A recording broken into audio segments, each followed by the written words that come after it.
Question 1. Has the stationery order arrived yet?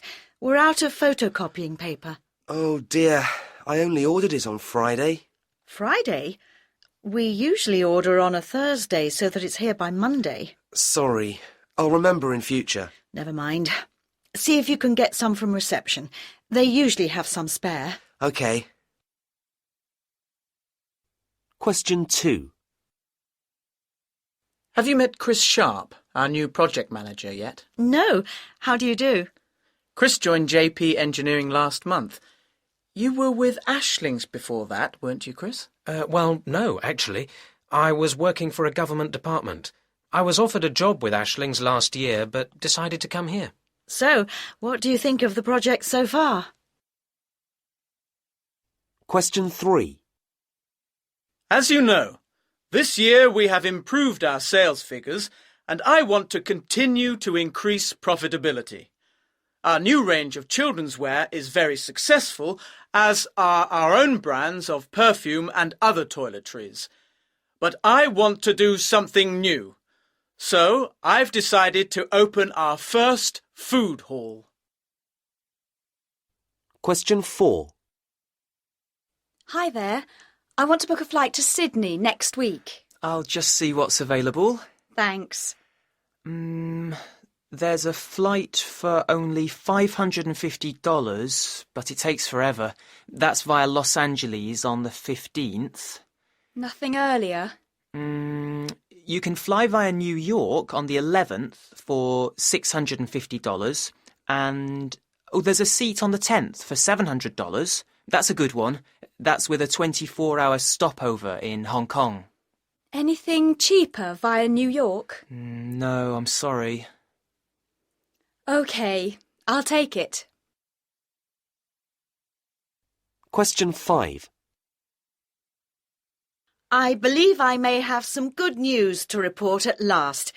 Since 2001, when things were really bad, there has been a steady, if slow, improvement.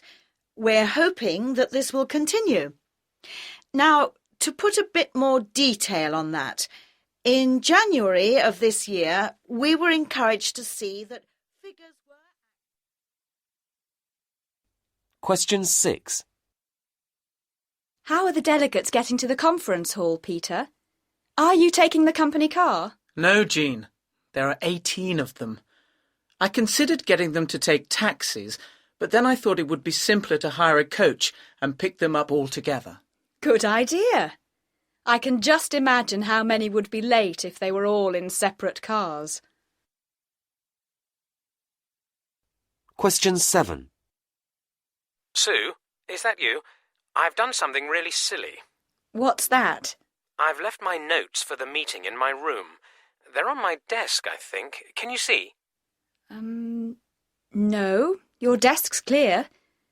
Could they still be in the filing cabinet? Wait a minute. There's something on your chair.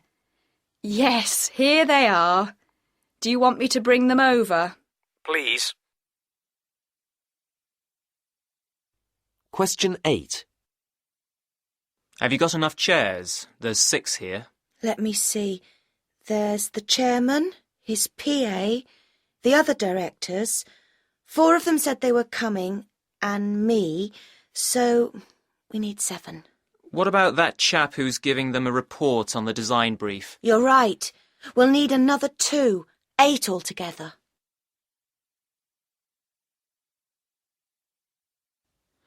Morning, Jade. Paul here. It's about the Potter project. We're 4 weeks behind schedule, and I think that we're going to have to spend more time and more money if we want to put things right. Can you give me a bit more detail?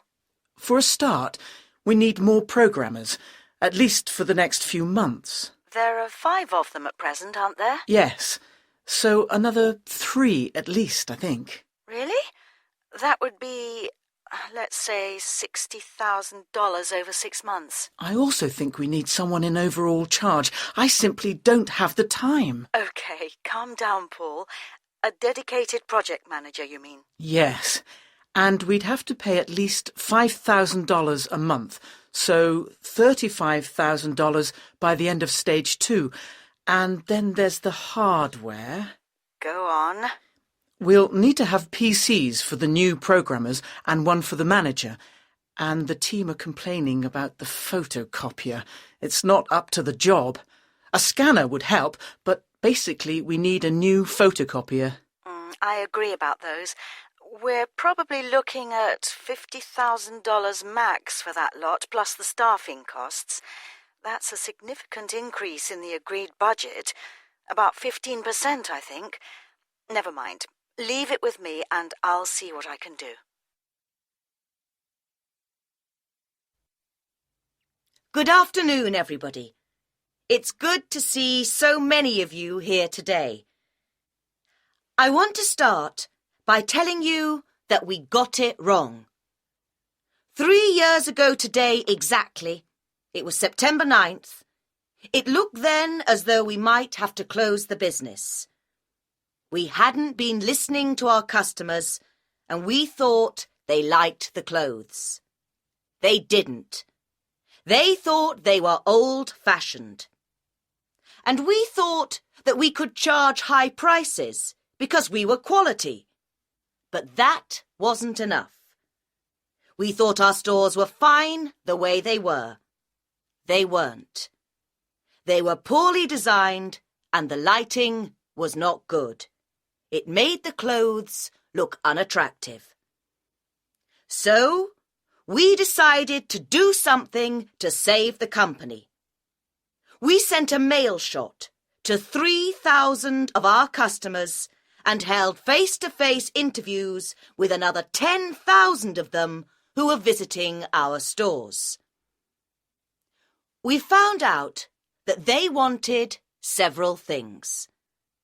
A well-lit, spacious store and plenty of room to see the merchandise.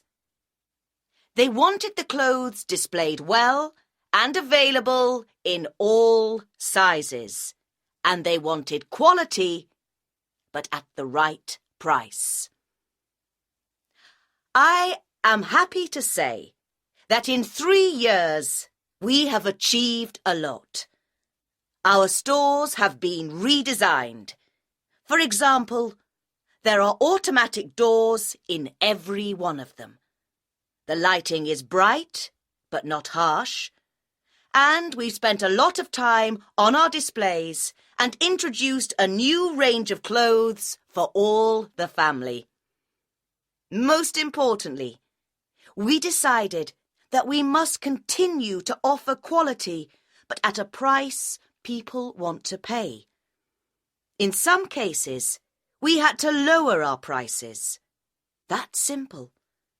And I'm happy to say the plan is working. Our sales figures are significantly up on last year. Only time will tell if we can continue to get it right, but I am confident that we will. And I will continue to work at listening to our customers.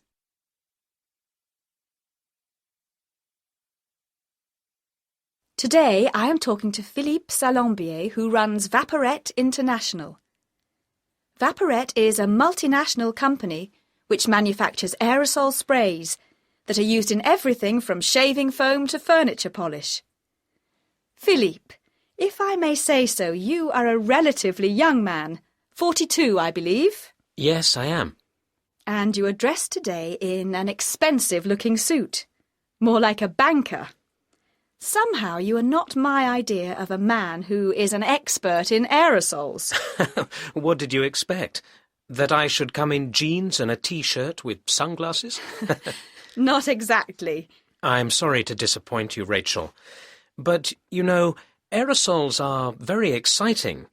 They are not just the thing you use to spray on your shaving foam. And I believe there's a lot going on at Vaporatte. Yes. We're expanding the company and developing our product range. It's my goal this year to double the workforce. We have produced a completely new design of aerosol. It comes in a variety of shapes, because the technology has changed. We are planning to have these new products on the shelves of your local supermarket in the next few months. And I see you are located in a very beautiful part of southwest France. It must be a wonderful place to live and work. But isolated. It has been difficult to find skilled staff to move here. What can you do about that? Well, people know we offer better salaries than other similar companies. We don't give away shares in the company, or give our executives expensive company cars. I think most people today want a good salary. All the same, we have to do something about the lack of certain types of skilled staff. I imagine it's important to be given help with the cost of moving here. Actually, no. Offering generous relocation packages has not been very successful. We think a longer-term solution is to train and develop the staff we already have. I think the problem is a temporary one. I see. But you are still happy about the business in general? Oh, indeed. Economic growth in particular. Turnover is up 6%, and sales have increased by 25% in the first 6 months of this year. We may not have our complete range on the shelves yet, but next year... And we haven't lost out to our rivals. We are still selling more cheaply and keeping our profitability. It's a competitive market price-wise out there. Oh, it is. Our customers, big high-street retailers mostly, demand cheaper and cheaper products. We now get our raw ingredients, such as perfume, in the Far East. In fact, it's almost impossible to get hold of certain ingredients in Europe anymore. Is there a problem with importing from the Far East? Not really. Deliveries from the Far East can be held up sometimes. We have to make sure that we don't upset our customers, so we store extra stocks of popular products.